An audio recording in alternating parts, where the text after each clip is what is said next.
next on Unsolved Mysteries. It's a dark, forbidden world inhabited by black magic and mystical creatures. Two people visit and never come back. Meet the Olsons, a family that seems to be a magnet for bolts of lightning. Why is that?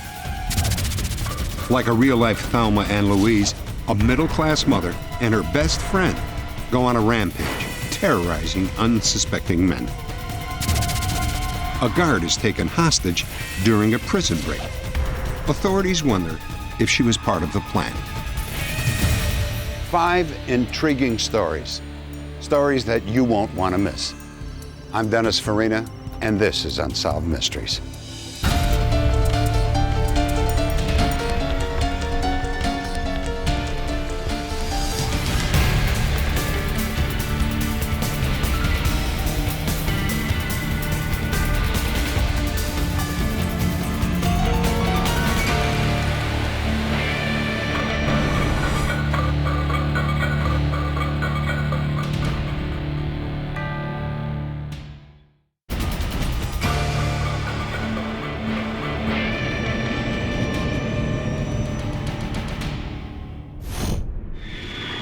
Tacoma, Washington. And I believe that takes that. One night, 4 young people were playing a game that involves mystical creatures, fantasy, and magic. You know, I'm getting kind of tired. I think we should call it a night. You gotta go? Yeah. What time is it? What do you got? It's like 11, isn't it? It's pretty close. It's early. Yeah. I gotta go. The next night, 2 of them were dead, the victims of a hideous double murder. 25-year-old Michael Johnston was married with 2 children. Rochelle Robinson, 19, was studying to be a teacher. Detectives soon discovered that Michael and Rochelle had been lovers. Detectives think the motive for the double murder was jealousy over the affair. Others believe that the couple was lured by a charismatic killer into the dangerous world of the occult. Michael Johnston's body was found near Rochelle's car less than 6 hours after they left the card game. His throat had been cut, and he had been shot once in the head at point-blank range. Rochelle's body was found later that day on a remote road 5 miles from where Michael's body had been found. She had been stabbed repeatedly, and her throat was slashed to the bone.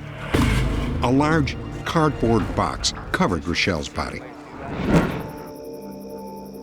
Police believe that sometime after 1 a.m., Michael and Rochelle parked their car on a quiet road near a popular shooting range called the Tacoma Sportsman's Club. They were alone for a while.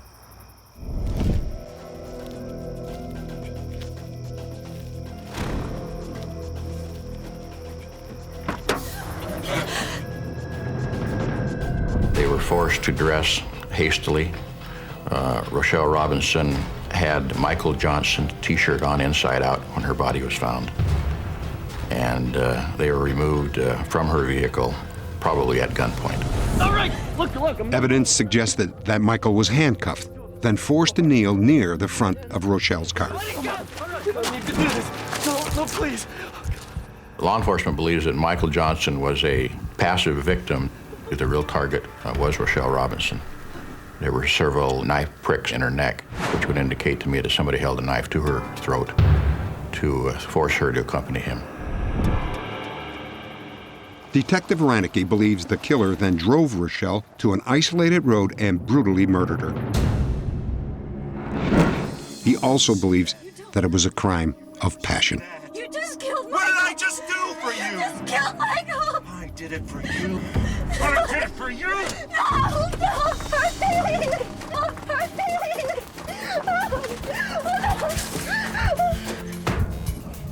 Investigators believe that the perpetrator of this crime knew Rochelle well and probably wanted to have a boyfriend-girlfriend relationship with her or was an ex-boyfriend of hers.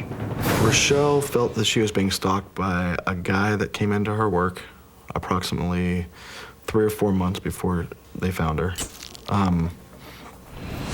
She felt that he'd followed her home several times, that he'd come to work and just stared at her until she left work. This sketch of the stalker is based on eyewitness descriptions. His connection to the crime is unknown. After a year with no new leads, Michael's wife, Janet, hired private investigator Jim Wright. Janet, as part of this investigation, I'm going to have to ask you some uncomfortable questions. First, Jim had to clear the victim's family. Starting with Michael's wife, Janet, he asked her about life insurance policies. What type of an insurance policy did you have on Michael, and how much? We both had very large life insurance policies on each other, and that was at my insistence because I felt if something happened to me, I wanted to make sure that Mike had the financial stability so that he wouldn't have to work, so that he could take care of the kids. Were you ever aware of any extramarital relationships that Michael's had? He and Rochelle were seeing each other. I don't know how long it had been going on. I don't know if they were going to stop soon or if he was going to leave me or what. Janet passed a polygraph test. Jim Wright concluded that she wasn't involved in the crime. But he did discover that Michael loved the world of fantasy games, black magic, and the occult. Jim believes that's how Michael and Rochelle met their killer. Because of the nature of this crime, we believe that people who were involved in possible occult-type activities could be the kind of people that would commit this type of a murder. Another year passed, and still no leads. Jim decided to employ an unorthodox approach. Wright turned to Nancy Meyer, a well-known psychic who has helped police on more than 300 homicides. It was very hard on Jim because I said, you will not tell me anything because it has no validity if you tell me things ahead of time. I don't want someone else's theories because to me, if you're going to work psychically and do it purely, you should not pre-read. You should go out there and work it cold. Without telling her where they were going, Jim took Nancy to the road near the Sportsman's Club where Michael had been murdered. I can feel Michael here. I can feel his pain. I can feel the fear. I can feel him pleading. We don't need to do this. No, please. I can also get images of what's just happened to Rochelle, so I feel he must have died second. Because I can feel that the awful images in his mind of what Rochelle has gone through. Please, don't hurt me. I would not be able to agree with a theory that would have Michael as an innocent bystander, not the object of this killing. To me, from what I can sense, it's the other way around. Michael was the actual object. Don't do this, come on. Nancy felt that Michael and the murderer knew each other from their involvement in black magic. As she saw the crime, Michael and Rochelle were parked on an isolated road. The killer, a man in his late 30s, and 2 young accomplices, crept up on the unsuspecting lovers. Come on out, Mikey. I need to talk to you, man. No! What? They seem to be accusing him of violating some kind of regulations. It almost felt like a cult type of situation. Nancy said that after the killer stabbed Rochelle, he and his accomplices drove Michael to the Sportsman's Club. Shut up! No! Shut up! Nancy was able to vividly picture all 3 assailants. An artist sketched her impressions. She believes the killer might teach at a local college and has probably killed before. These are Nancy's impressions of the 2 accomplices, both in their early to mid-20s. Nancy also saw this dragon wing medallion. She feels the symbol somehow links Michael and the killers. The authorities, however, do not agree with Nancy's theory. They remain convinced that the killer knew Rochelle and was a friend or acquaintance. Meanwhile, Rochelle and Michael's families can only hope that the mystery will someday be solved. It's a horrible, horrible feeling. It's almost like a merry-go-round. And some days you just want to say, let me off, I can't take it. And you can't. You'll never, never get off of it. I know these people, whoever did it, they're going to pay either in this life or the next, and I have complete faith that that's going to take place. Authorities believe a key clue in this case is the cardboard box that covered Rochelle's body. Originally, the box held large sheets of professional printing paper. Forensics revealed that the killer brought the box to the scene after storing it in his home or office for several years. Perhaps someone watching tonight has seen the box before. A $16,000 reward has been offered in this case. If you have any information, please log on to our website at unsolved.com.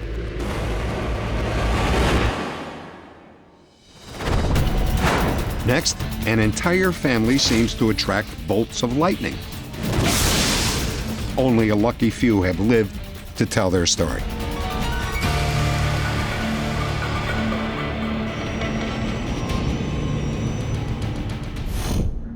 It's a force of nature so powerful that it's been called the finger of God. No one knows where or when it will strike.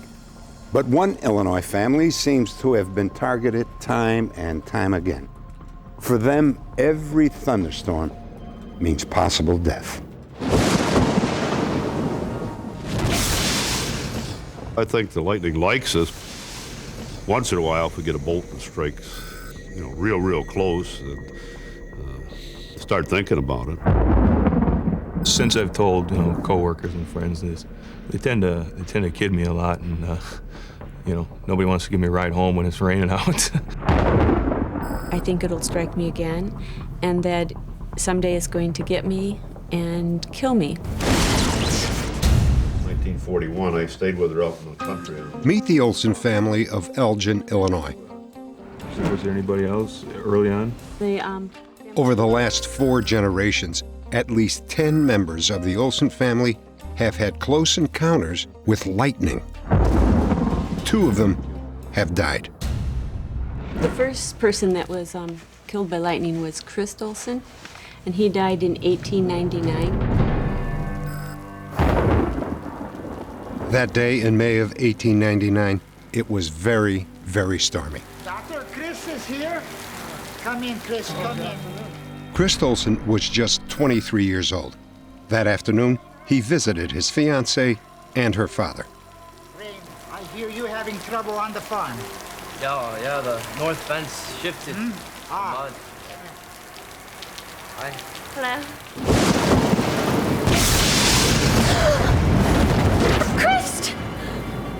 Chris Olson died instantly. The lightning never touched the others.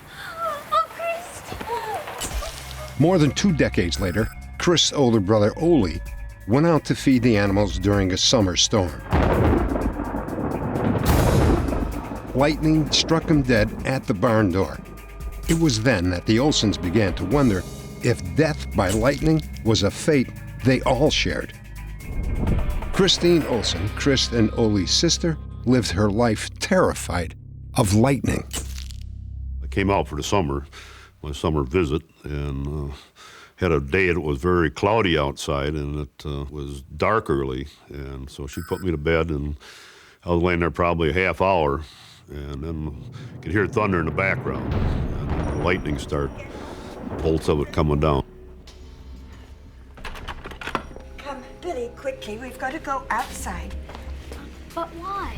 Well, because we've got to get away from the lightning. We'll go out to the old car. The more I got out the bedroom door, and this bolt of lightning hit, blew a hole in the wall across the metal ceiling. And the ceiling lit up like a neon sign. But I think after that, we didn't stop too long. We just tore out the back door and ran out to the car. Bill and his grandmother stayed in the car for the rest of the night. But against all odds, this wasn't Bill's last brush with death by lightning. Ball of lightning shot in through the window, hit the toaster, blew the toaster off the table, went over, missed the little girl in the high chair, just went by her, this ball, hit the phone on the wall, and knocked the phone off the wall and went out through the phone area. During a summer storm 5 years later, lightning struck yet again. This time, it was Bill's cousin Connie. She was waiting to be picked up from work by her sister, Karen. As is often the case with lightning, the charge actually shot up from the ground. There was a different kind of feeling about the atmosphere. It felt like it was full of electrical charges, and it was like an eerie kind of feeling. Connie! Every single joint in my body violently jerked. Connie! I don't remember anything after that because I was knocked unconscious. Connie's boss helped her to Karen's car. To everyone's complete surprise, Connie was unharmed. When I came to in the car, my body had a tingling sensation. My arms and my chest area were numb. When my sister told me that I was struck by lightning, I was just really surprised. I had absolutely no idea that that's what happened. But then I thought, well, that's what lightning feels like. Lightning has always kind of scared me, and I'm sure some of it is due to that that occurrence that had happened when I was young. Bradley Hampel is a fourth-generation Olson. When he was 15, he visited his grandmother's farm in Burlington, Illinois. He didn't know anything about the family's history with lightning. The light was so bright that I couldn't see for a second. Finally, when it kind of shook off and I realized what had happened, lightning had hit somewhere. And there was probably a 10-inch diameter charred circle on the door that was smoking. Since that time, I have been very scared of lightning. It wasn't necessarily a life-changing experience. I didn't turn good or anything because of it, but it was something that it was probably the first time in my life that realization is, wow, you could have just been killed. Do you have being struck by lightning next to your name? No, I don't. Okay. You probably should add that. We should put a little lightning bolt on. What is the link between this family and lightning? I've never heard of another family where two family members had been killed by lightning. Whether the whole Olson family has a genetic predisposition to be struck by lightning, I would answer no, because from a scientific point of view, the lightning starts in the cloud, has no idea what's going on in the ground. Just works its way down randomly and then hits what's under wherever it gets to. I believe that there's an organic reason why lightning strikes my family. Connie! And I also feel that what you fear most is what you attract. And many members of my family fear lightning, and therefore they attract lightning to them. Everybody squeeze together so we can get a good family picture here. Given their family history, the Olsons can't help but wonder who's next. One more. Let's say lightning this time for the occasion. Lightning! Next, a woman leaves a bar with a man and disappears. He claims he's innocent. The trouble is, he's killed before.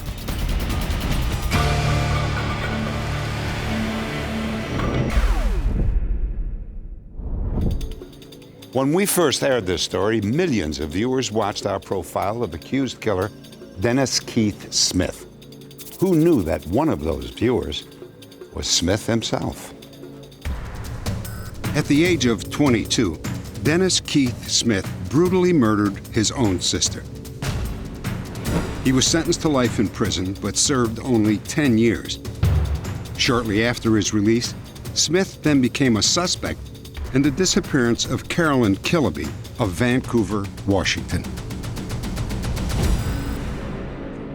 Eyewitnesses saw Smith leave a Vancouver bar with Carolyn. She'd had several drinks, and that was the last time she was seen alive.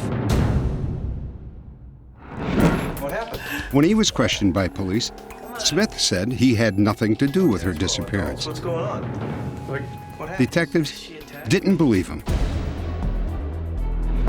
especially after they impounded his pickup truck. Oh man, that's more than a cigarette burn. Yeah, it looks like he took a torch to it. There was a huge hole on his front seat, and the seat cover was gone. Also, every inch of carpeting had been stripped off the floor. At that point, basically, I knew that Dennis was hiding something from us. Maybe any evidence that Carolyn was in his truck or that something bad happened to her in the truck. But suspicions alone were not enough to keep Smith locked up. By the time authorities had enough evidence to charge him with murder, Smith had already left town. Update. On the night of our broadcast, two viewers, Tracy Hodelman and John Cummings, had gotten together with a new friend to watch Unsolved Mysteries. The friend said his name was Dave Sanborn. He kind of started getting nervous. And I said, "Oh my gosh, Johnny," I said, "look who that looks like." And he was sitting right next to me. And they started describing the color of his tattoos that were on his arm. And I looked over and I said, "You have those color tattoos, you know?" And he asked me, "Is there anything else on?" He didn't want to watch the show. And I said, "No, I like the show, I'll watch it." And he, got up and went in the kitchen and he started pacing around. Their new friend, Dave Sanborn, turned out to be Dennis Keith Smith. Smith asked to borrow their car, but he never returned. John and Tracy called the police. Authorities caught up with Smith 2 days later at this intersection. He did not give up easily. He turned and charged the officers and a fight ensued. During the course of that fight, he attempted to remove the firearm from one of the officers. The second officer fired a single shot, striking Mr. Smith in the neck. Smith was also shot in the wrist. After 2 weeks in the hospital, he appeared in a Florida court and was then extradited to Washington State. Dennis Keith Smith was charged with the murder of Carolyn Killaby. Because police never found Carolyn's body, they turned to a new form of DNA testing. They compared her mother's and daughter's DNA with blood found in Smith's truck. The samples were indeed related, and it was enough for a conviction. Smith was sentenced to 70 years in prison for the murder and an additional 99 years for violating parole. After 6 years behind bars, he committed suicide by hanging himself with a bedsheet attached to an air vent in his cell.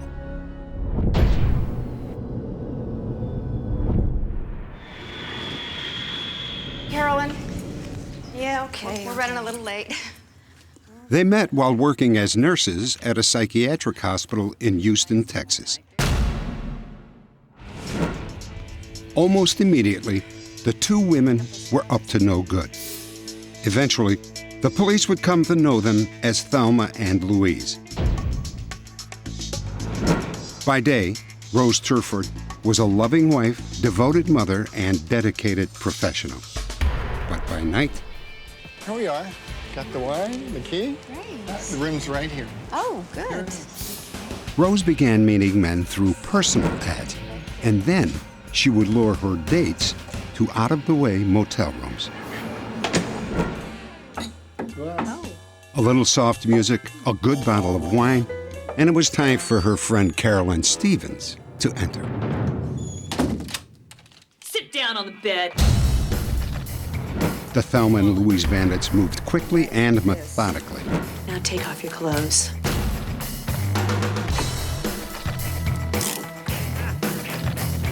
I'm going to the bank. Carolyn would stand guard while Rose ran out to use the victim's credit cards.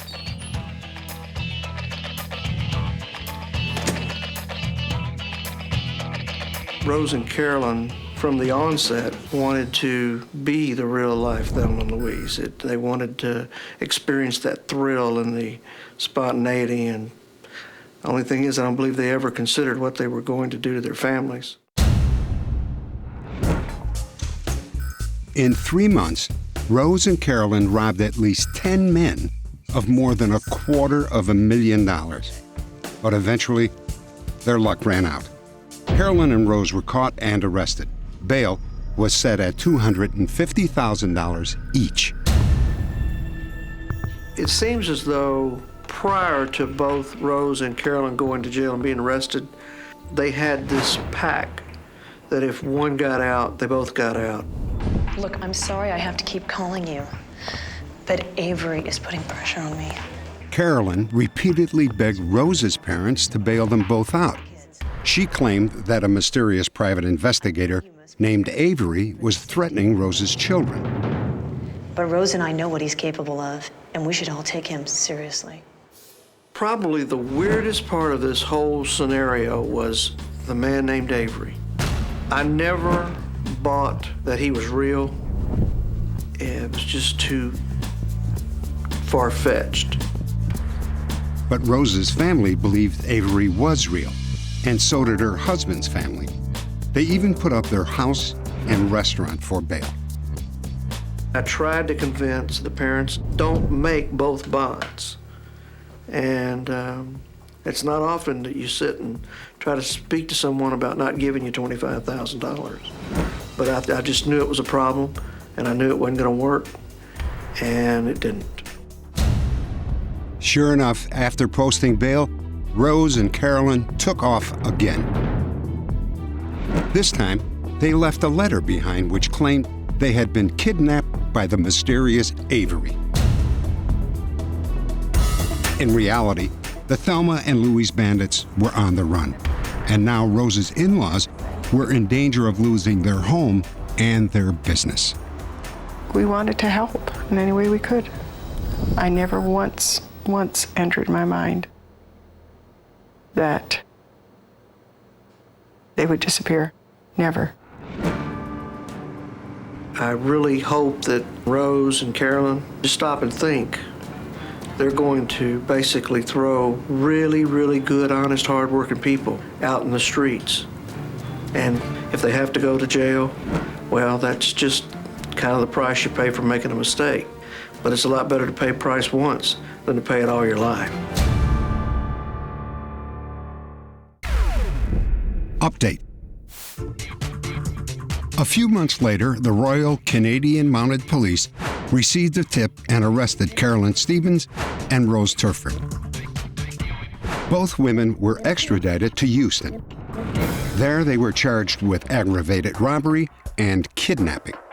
Rose Turford was convicted of robbery and given 30 years.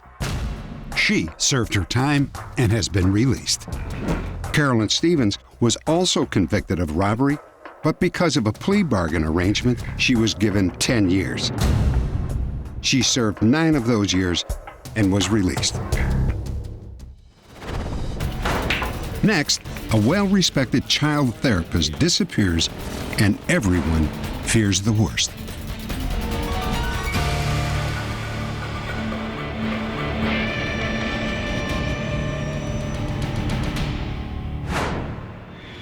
Cherry Hill, New Jersey. It seemed like the beginning of an ordinary weekend at a neighborhood biker bar. What's that? But bartender Gloria Brown would soon become a key witness in a bizarre missing persons case. Can I get you something, honey? No, thanks. I'm sorry if you're going to sit here if you have to order something. I don't have any money. Do you want a soda? She seemed very depressed. She didn't smile. She didn't hardly speak. And very strange, very strange. Several days later, Gloria saw this missing persons flyer. It was a girl who looked just like the stranger she had seen in the bar. Her name was Dede Rosenthal, and she had vanished a week earlier. Gloria's encounter was the first clue that Dede might still be alive. Gloria called the police, but they were never able to track down the young woman from the bar. Since then, there have been conflicting clues, unexplained phone calls, and not one, but two possible sightings of Dede. 32-year-old Dede Rosenthal was a well-respected therapist who worked with autistic children. One of her co-workers reported her missing one day when she didn't show up for work. Police met her at Dede's apartment. It was immediately clear that something was wrong. The front door was unlocked. The Sunday paper was untouched. Inside, everything seemed to be in order. There were no signs of ransacking or a struggle. But investigators soon learned that Dede was being evicted from her apartment. The missing girl had been having some financial difficulties, so it gave rise to the belief maybe it became overwhelming and she left of her own volition. Dede just would not be the person just to take off. If she was going to take off or was going to go away, she would either call her mom or she would call me. Curiously, Dede's purse had been left behind with her keys, identification, and credit cards inside. There's a cat out here, John. And she had abandoned her cat. Dede took her cat everywhere where she went. She would never have let alone in the apartment, but let alone sitting out on a balcony. She would not have put it out the door and say, all right, goodbye, I'm leaving. That's totally out of Dede's character. Police found Dede's car parked in its usual spot. But oddly, her briefcase with all her clients' records had been left in the car. If Dede were to take off on her own, why wouldn't she take her car? I knew something was horribly wrong with this scenario. Investigators worried that Dede had been kidnapped and perhaps murdered sometime between 10 p.m. Friday and early Sunday morning. That conclusion was supported by one of Dede's neighbors. She said that she was awakened around 3:45 a.m. on Sunday by strange sounds coming from Dede's apartment. She heard what it sounded like a scream followed by a thud, and she likened it to someone falling out of bed and being startled. 5 hours later, the same neighbor heard the balcony door open. She just assumed it was Dede, but it could have been her kidnapper. But a week later, unexpected evidence surfaced that Dede was still alive when the young woman visited the biker bar. Do you want a soda? I do believe it was her. I really do. Here you go. She looked so much like the picture. If she had only smiled, I would have known definitely, but it looked like her. Hi. Hi. You're not from around here, are you? She said her name was Lori and that she was trying to get to Florida. She left with one of the bikers. He told police that he dropped her off the next day at a liquor store near a major highway.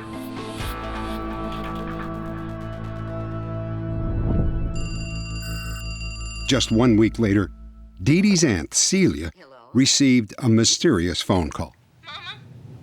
Who is this? Mama? Mama? Dede? I'm okay. Dede, is that you? Celia called me. She was very excited. She told me that she just received a phone call from someone that she swore was my sister Dede. 5 weeks went by with no more news. Then Dede's brother received a tip that his sister was in Florida. They said, we've seen Dede in the Fort Lauderdale area. As I started talking, the phone disconnected. A year passed, and the woman who called herself Lori returns to the biker bar. She had dyed her hair blonde and claimed to have been in Florida. My impression was that she had had a nervous breakdown. Excuse me. Is your name Dede? No, it's Laura. Well, if you are Dede, you better get in touch with your mother. She's pretty upset. She just turned away from me because she didn't want to have anything to do with what I was saying, because I knew, and she knew that I knew. A customer from the biker bar dropped her off at a nearby tavern. It was the last time the woman known as Lori was ever seen. Once again, she disappeared before she could be interviewed by authorities. Many people, including the police, are skeptical that Dede and Lori are the same person.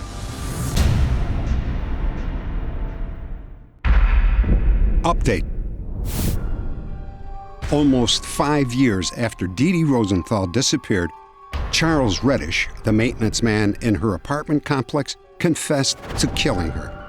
He said he entered Dede's apartment and smothered her. He returned 2 days later, picked up her body, and dumped it in a field of weeds. Her remains were never found. Reddish admitted killing Dede after police charged him with killing his former girlfriend and raping her 14-year-old daughter.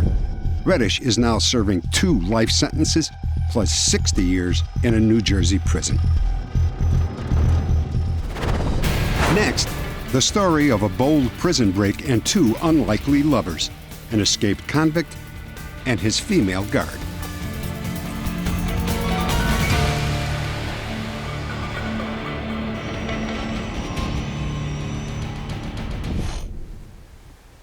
I like for her to come home and tell me why she did it, and to turn herself in, because I don't want her to get hurt.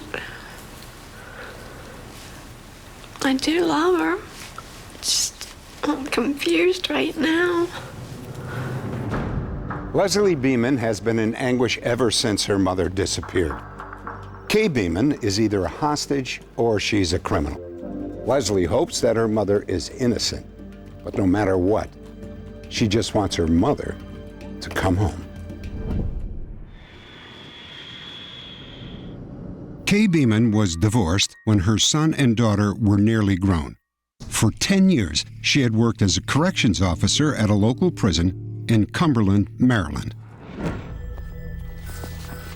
One night, Kay was on duty in the prison control center with another female officer, Michelle Puderbaugh. Michelle, I'll take this round. Are you sure? Yeah. It was just after 2 in the morning. Kay left the control center to conduct a routine check of the cell block. All the inmates were behind bars, except one low-security prisoner who was working in a nearby room. Everything seemed normal until... Come on, lady, come in with us. What are you doing in here? I said, come on! You know how serious this is? You know how serious I am? I ain't got time to listen to this. Barnes is coming down with Beeman. He's got a weapon. The escaped inmate was maximum security prisoner Edgar Kearns. 22 try anything and somebody's getting hurt. I didn't know what they were going to do. And I saw the bathroom door was standing ajar, so I just darted out and ran. At first, I felt a relief that I was, at least for the moment, safe. But then I was thinking, but my God, you know, what are you going to do here? And they have Kay. What are they going to do to her? It appeared that Kay had been taken hostage by James Barnes, Kearns' cellmate. That ain't it. Which one? I heard the buttons click and the controls, and so I thought, well, they're gone. A couple of days later, Kay called her daughter Leslie. It was about 5:15 in the morning, and she called collect. And she told me she was all right, and that she loved me, and she missed me, and not to worry about her, that she was all right. And she told me, she goes, I went with them. 3 days after the breakout, Barnes was captured. He served his time and was released. He told authorities that Kay's car was used in the getaway. He said that she helped plan the escape because Kay was in love with Edgar Kearns. Edgar Kearns had been convicted of theft and forgery in West Virginia. He was awaiting sentencing in Maryland for passing bad checks. Barnes said that Kay and Kearns had been romantically involved for 3 months. I haven't complained, have I? Mr. Barnes told us that she would spend sometimes a half an hour, 40 minutes in the maximum security area just talking to Kearns. So there definitely was a relationship there. Sleeping, as usual. I guess you maybe fall in love with somebody and you do some strange things, but Kay's pretty well lost about everything that she ever had over this one incident. Once there was almost a certainty in my mind of what had happened, I felt so betrayed. I just couldn't believe she could do that. I want to know why she did it. And I'd like to have her home so she can explain it to me. And it just hurts a lot.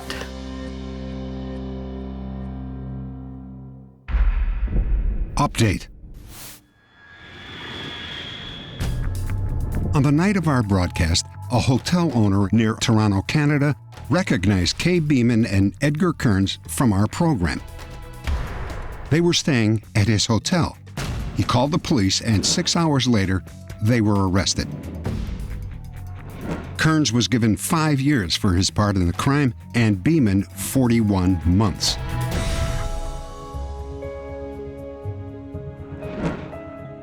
After serving their time, Kearns and Beeman lived together until Beeman died from an undisclosed disease.